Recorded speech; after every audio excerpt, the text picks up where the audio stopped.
Son las 7:36 de la mañana, hora del este de los Estados Unidos, 8:36 hora de Venezuela. Pónganse cómodos, tendremos una interesante entrevista con Indira Urbaneja para analizar los anuncios realizados en torno a esta elección primaria que ya tiene fecha, será el próximo 22 de octubre y desde allí vamos a partir. Hola Indira, buenos días, bienvenida, gracias por estar con nosotros. Te extrañaba, te Yo también te extrañaba. extrañaba y estaba muy atenta a todos estos anuncios que hemos esperado durante tanto tiempo y quisiera que nos hablara justamente de tu análisis. ¿Qué se mantiene todavía como laguna informativa y qué pudiésemos decir que es un avance? Bueno, fíjate, tenemos que comenzar diciendo de que ya no tenemos gobierno interino. Esto de alguna forma ha abrido o ha abierto, perdón, otros escenarios en lo que es la escena política venezolana. No teniendo el interinato, pues la oposición está obligada a recomponerse y un poco están apostando al proceso de primaria para que ello ocurra. Yo he dicho en el pasado que no es que yo esté en contra de las primarias o que soy una enemiga de las primarias, sino que he dicho que Venezuela necesita, la oposición venezolana necesita un candidato, una candidata con unas características específicas para poder ganarle al chavismo y unas características específicas para poder garantizar la entrega del poder y la gobernabilidad. Y que mi única diferencia con el proceso de primarias es que esto no se logra en las primarias. Efectivamente, el avance, ya tenemos anuncios, ya tenemos fechas, el 22 de octubre de este año, pues esto habría que ver porque yo entiendo que el gobierno de alguna forma también está esperando estas fechas para empezar a negociar la fecha de las elecciones. Entonces, es decir, si las elecciones presidenciales van a ser muy cerca al 22 de octubre, pues hay que ver qué margen de maniobra va a tener la oposición allí para recomponerse, para salir a la calle, para elegir a ese candidato en ese proceso de primaria, pero para salir a convencer al electorado de que esa es una opción. Entonces tendríamos que ver si el gobierno va a poner la fecha muy cercano a octubre o muy lejano a octubre. Si es Indira, muy lejano a hay que octubre, tomar en se cuenta desgasta. que este es un electorado que también está enmarcado en la protesta de calle exigiendo reivindicaciones y sueldos. Ya Quisiera que vamos nos para hablaras allá. acerca de esa perspectiva social. Ya vamos para allá porque esto no puede ignorarse, porque al tiempo que se hace el anuncio de las primarias hay que hablarle a nuestra audiencia, porque nuestra audiencia puede estar creyendo que todo el pueblo de Venezuela o que toda la oposición está muy deseosa de este tema de las primarias o que está muy metido en la política. El que viene a Venezuela, el que vive en Venezuela y camina las calles de Venezuela todos los días, se va a dar cuenta de que el país avanza en dos realidades distintas. Los políticos con sus anuncios, sus primarias, el PSUV con sus procesos de reconquista de base y todo esto van por un lado, pero el pueblo venezolano camina en su mayoría por otro. Por eso estamos viendo protestas que además son espontáneas. Por primera vez te puedo decir que no son protestas ni de la CIA, ni son protestas de los marcianos, ni son protestas de los partidos políticos que además desaparecieron en Venezuela, sino son protestas de ese descontento realmente de la base social. Y esto pone de alguna forma en aprietos al gobierno, porque quienes están protestando incluso son personas de la misma base chavista que no les alcanzan un sueldo de $5, que están descontentos por el tema de los servicios públicos, que tienen muchas necesidades. Y claro, ya en este momento no podemos entonces echarle toda la culpa a Juan Guaidó o a la oposición porque ya ellos no existen y el gobierno tiene que dar respuesta a esta demanda. Pero ahora, ¿esto es algo que el gobierno solamente tiene que atender? No, porque la gente hoy siente que el gobierno obviamente no le da respuesta a su demanda, pero también siente que la oposición no hace nada, porque cuando se dan cuenta que el proceso de México todavía no da respuesta, llegaron a un acuerdo en la Mesa de México, un acuerdo social para que se destinaran 3.200 millones de dólares a proyectos para resolver el tema de la luz, el tema de saneamiento ambiental, el tema del agua, y ese dinero no llega. Entonces la gente hoy siente que ni el gobierno le resuelve, pero tampoco le resuelve la oposición.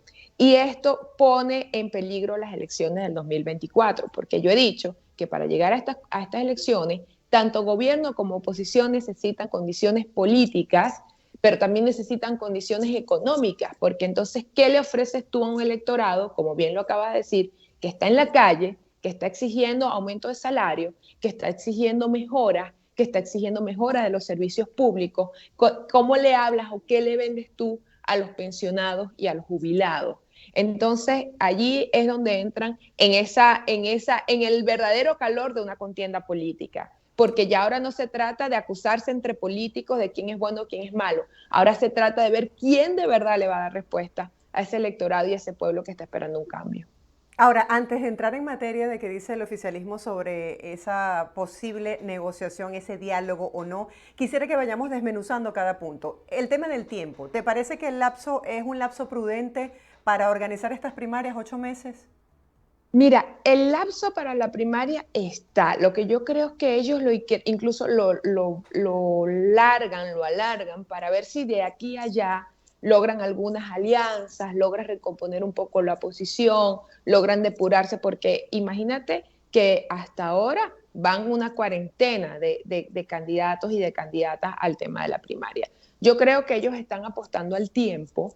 Yo creo que ellos están apostando también a conseguir recursos, porque tienen que conseguir recursos para estas primarias, indistintamente de que el CNE vaya a colocar lo que es la logística de las máquinas, de los centros electorales. Ellos necesitan dinero para estas primarias, y entiendo que estamos hablando de un monto cercano a los 6 millones de dólares. ¿De dónde lo van a sacar? Porque entiendo también que hay todo un cuidado de no recibir esto de la comisión delegada de este parapeto que ellos armaron, que quedó por el gobierno interino. Entonces tienen que ver de dónde van a sacar esos 6 millones de dólares. Pero además yo creo que ellos lo colocan hacia octubre, es apostando a también a ver si hay algún tipo de acuerdo político entre la oposición, entre la misma oposición y la oposición con el gobierno, si se reactiva el diálogo en México. Yo creo que ellos mismos apostaron a que fuese una fecha larga para ver qué ocurre en el camino. Ahora, lo que hay que ver es cuál va a ser la respuesta del PSV y del gobierno colocando la fecha de elecciones, si la ponen muy cerca a octubre para no darle chance a ellos a que elijan y se recompongan en una estrategia rápida, o si la van a hacer lejana a octubre. Eso hay que esperarlo, eso va a determinar mucho el resultado incluso de esas primarias.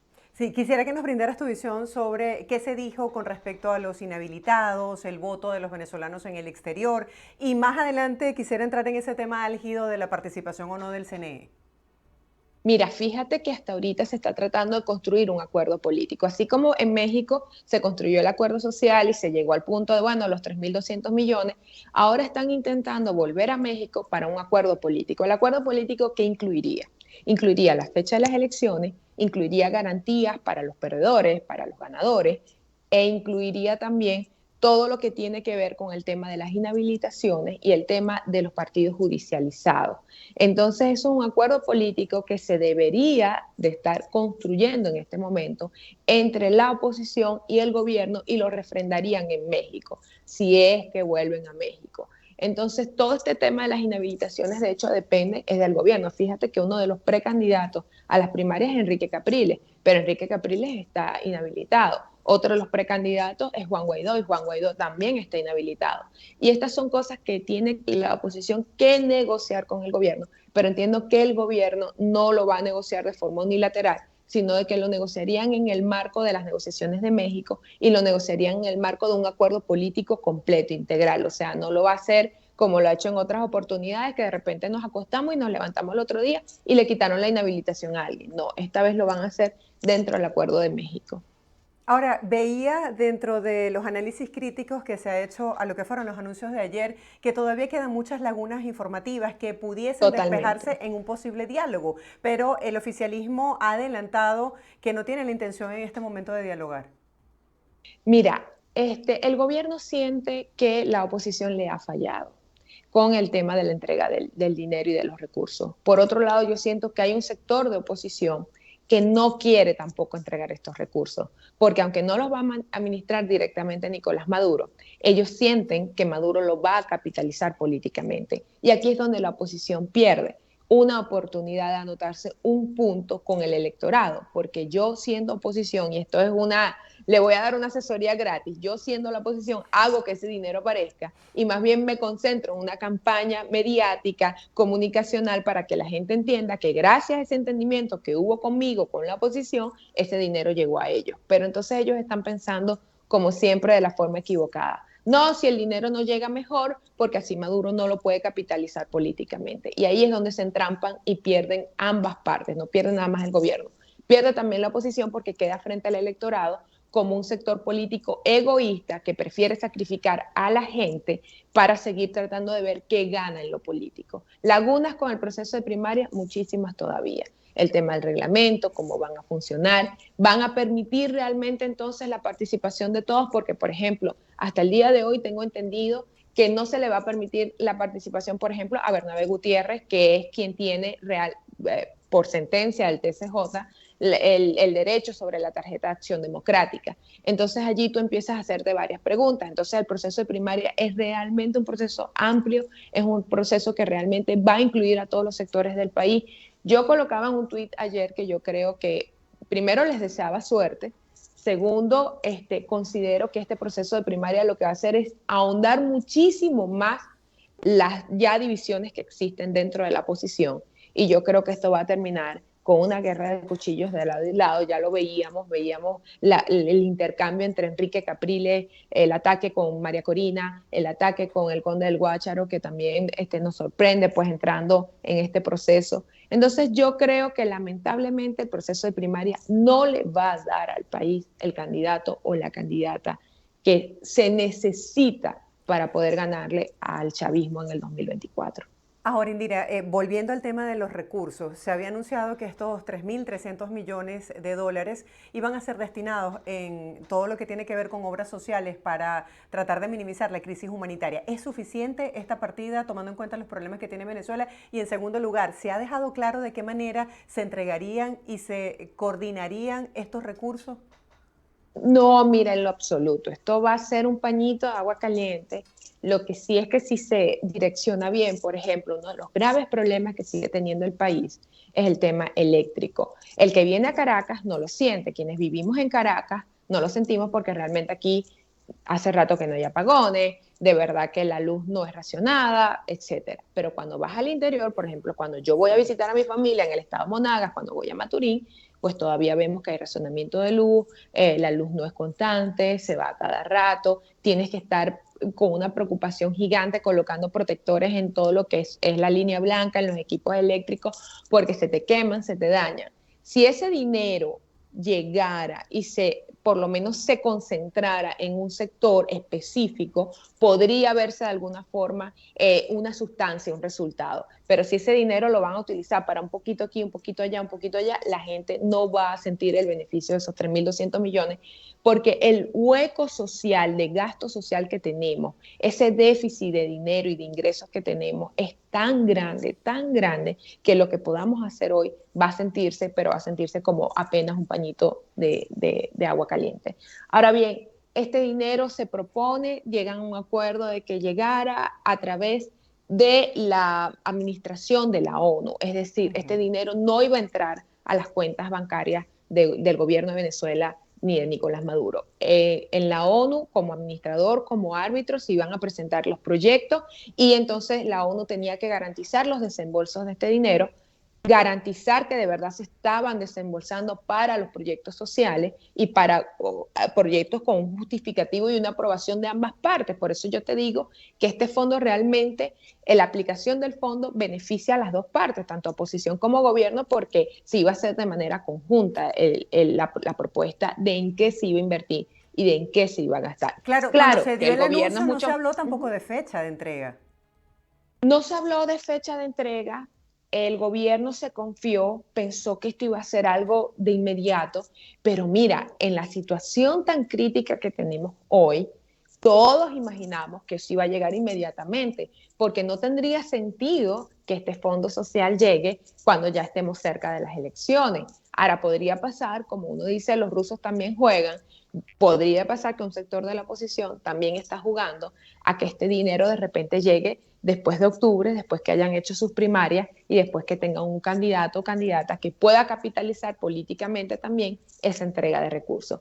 Pero en todo caso, tú tienes un electorado, tú tienes un país que está expectante, un país que está midiendo y que está viendo cómo actúa el gobierno y cómo actúa la oposición. En este momento, el gobierno va a la delantera porque el gobierno le está diciendo a su base, le está diciendo al país y le está diciendo a todo el mundo, están viendo que la oposición es mala, están viendo que la oposición no cumple, están viendo que la oposición prefiere quedarse con los recursos retenidos y no entregarlos para el bienestar de la gente. Entonces, en este escenario actualmente, pierde la oposición. Ahora, eso no depende de la oposición.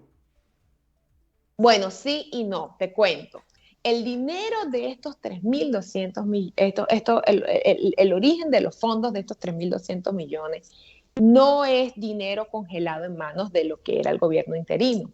Es dinero que está en bancos que por overcompliance, por sobrecumplimiento de las sanciones, no lo han querido entregar ni a uno ni a otro. Entonces, de alguna forma, en este caso, Estados Unidos tiene mucho que ver. ¿Por qué?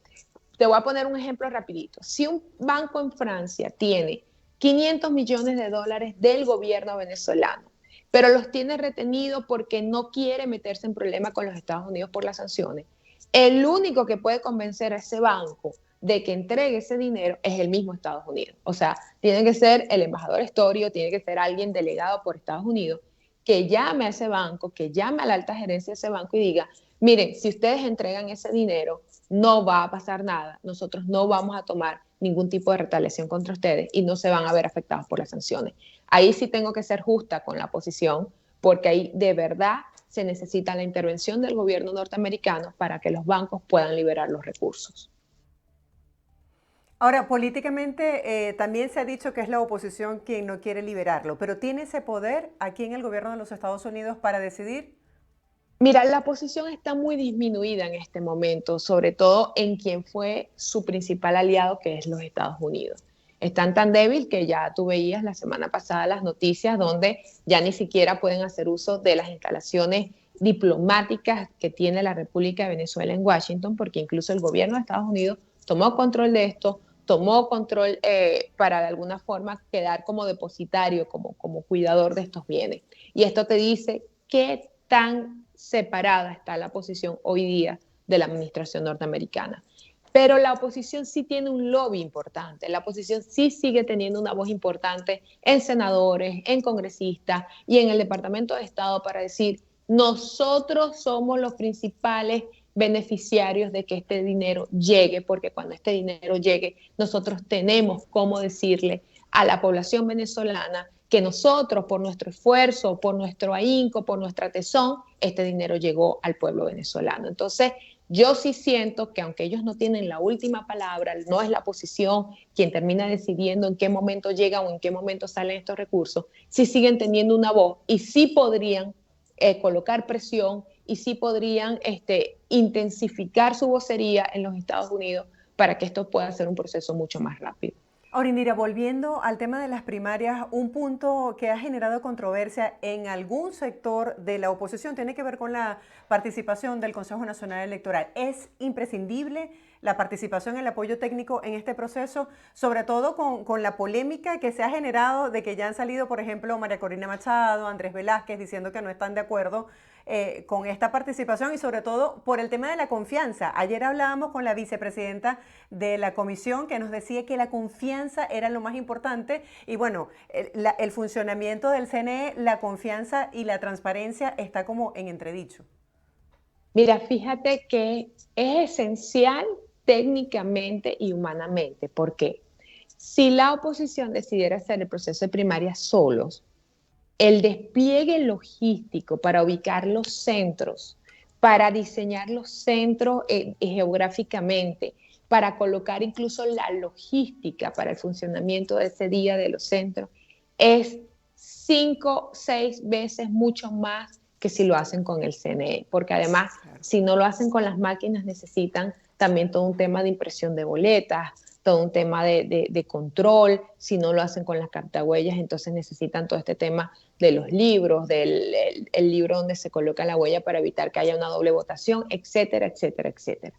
Fíjate algo, el CNE que tenemos actualmente no es un CNE perfecto, pero es un CNE que salió de un acuerdo político entre oposición y gobierno. Entiendo incluso que en este momento hay una propuesta ya en mesa avanzando con mucha firmeza para cambiar a las actuales autoridades. Entonces, eso va a depender de quiénes sean los nuevos integrantes de ese CNE. O sea, la transparencia o no, la credibilidad o no, va a pasar por el cambio que se está gestando en este momento en el CNE.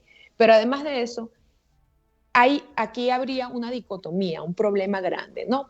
¿Cómo tú vas a la primaria sin el CNE y diciendo que no confías en el CNE?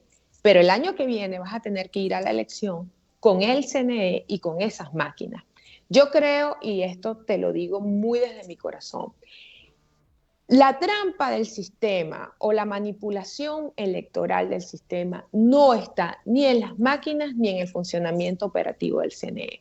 Eso sigue estando, la debilidad del sistema sigue estando, es en la falta de observación electoral, en la falta de presencia de testigos de mesa, en la falta de presencia de la oposición en las mesas, en la falta incluso de llegar a un acuerdo donde simplemente en Venezuela, como era antes, a las 4 de la tarde se cerraban los centros de votación y listo. Cuando tú empiezas a postergar el proceso, postergar el proceso, postergar el proceso, allí se dispersa mucho la seguridad, el cuidado de las mesas, la presencia de los testigos, la presencia de quienes garantizan el ejercicio realmente sano y transparente en el momento de ejercer el voto. Lejos de eso, no hay posibilidad de hacer ninguna trampa. O sea, quienes han vendido esa idea de que las máquinas son manipulables, de que la máquina tiene una votación, pero cuando se transmite al CNE llega a otra, eso es mentira. Y eso no nos conviene a ninguno. O sea, alimentar la desconfianza en el sistema electoral hoy día no es ganancia ni para el gobierno ni para la oposición. Al contrario, gana el gobierno en este sentido porque la oposición, quienes tienen resentimiento contra el sistema, dicen, bueno, ¿y para qué yo voy a ir a votar si igual van a hacer trampa? Entonces eso alimenta la abstención y alimenta esa falta de participación que va a ser muy importante para el 2024. Yo creo que la primaria debe de hacerse con el CNE. Yo, aunque no estoy de acuerdo con ese proceso de primaria, igual yo les doy el consejo y les recomiendo que lo hagan con el CNE, porque igual en el 2024 van a tener que ir con ese CNE. Es más, yo aprovecharía el ejercicio de la primaria para detectar fallas en el sistema, para levantar informes y para más bien después de la primaria decir, mire, yo creo que nosotros tenemos que mejorar en estos aspectos para garantizarle al electorado un sistema realmente confiable. Yo creo que más bien las primarias podrían servir de ejercicio de lo que hay que hacer y de lo que hay que corregir con el CNE para el 2024. Claro, Indira, lo que pasa es que también nos ponemos en la posición del ciudadano común. Recuerdo que hace tiempo un representante de la empresa Smartmatic reconocía que hubo cierta manipulación en los procesos electorales. Entonces, es un tema difícil porque existe esa ambigüedad, Complejo. esa dicotomía de que, ok, vamos a hacerlo de otra manera sin la participación, pero luego las presidenciales sí son con el CNE. Entonces, ¿cuál es el mensaje que se le quiere dar a la gente, no? Mira, yo entiendo, pero a mí al electorado, el problema de la confianza en el CNE y de la confianza en el sistema es una responsabilidad hoy día de todos, de oposición y de gobierno. ¿Por qué? Porque ciertamente han surgido y se han visto cosas a lo largo de todos estos años que pudiera utilizarse para efectivamente decir que el sistema no es confiable. Pero hoy día no podemos meternos en esa narrativa. Y hoy día más bien lo que tenemos que procurar, si tú me preguntas a mí, bueno, Indira, pero ¿qué podríamos hacer para mitigar esas dudas? ¿Qué podríamos hacer para mitigar la desconfianza de la gente en el CNE? Bueno, yo creo que la gente tiene que exigir mayor presencia de los ciudadanos en los centros de votación, por ejemplo, delimitar muy bien la función del Plan República, hasta dónde a dónde comienza y a dónde termina la responsabilidad del Plan República, por ejemplo, porque sabemos de abusos del Plan República en algunos procesos electorales. ¿Cómo se les permite a la gente que participe en igualdad de condiciones? Es decir, si tú tienes dos testigos, yo también tengo dos testigos. Pero también tenemos que hacer una autocrítica, querida, y tenemos que decirle al electorado que muchas veces la oposición no ha logrado tener la cantidad de testigos necesarios y de jefes de mesas necesarios. Y obviamente, si tú dejas que la mesa la cuide un solo sector, ¿cómo tú garantizas que ese sector realmente no le va a dar varias veces a la maquinita y que no van a agarrar el librito y van a decir, bueno, Indira Urbaneja no ha venido a votar, ven tú, pasa tú el dedito y vota tú por ella?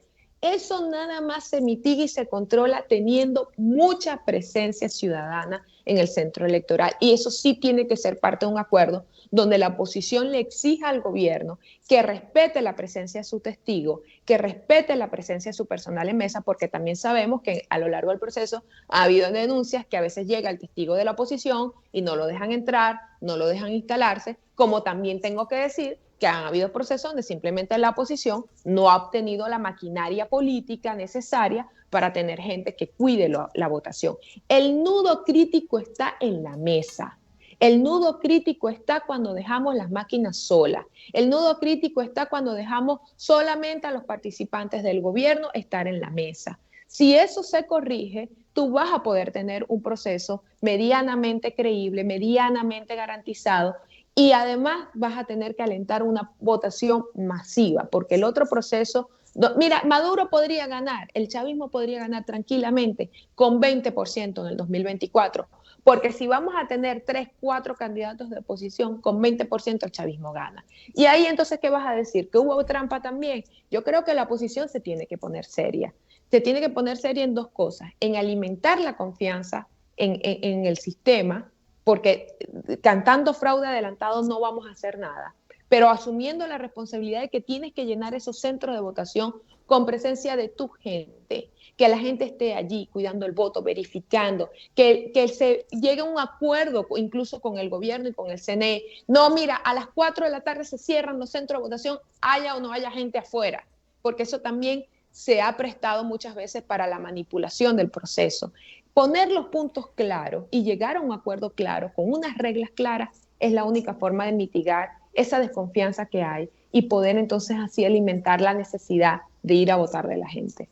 Indira, gracias. Interesante tu análisis. Quedan muchos temas para debatir: el financiamiento de los partidos políticos, los candidatos independientes, pero bueno, eso será tema para otro programa. Nos vemos la próxima semana, así que anótanos en tu agenda. Gracias por este análisis del día de hoy. Feliz día, un abrazo para ti. Abrazo gigante para ti y para tu audiencia, querida. Era nuestra querida Indira Urbaneja hablando hoy sobre este tema tan complejo, pero bueno, poniéndonos con los pies en la tierra sobre estas diferentes posiciones. Nosotros hacemos una breve pausa, ustedes no se aparten. Al regreso mucho más de Buenos Días, se los dejamos con el pronóstico del tiempo en Venezuela para que desde ya ustedes puedan tomar este jueves sus previsiones.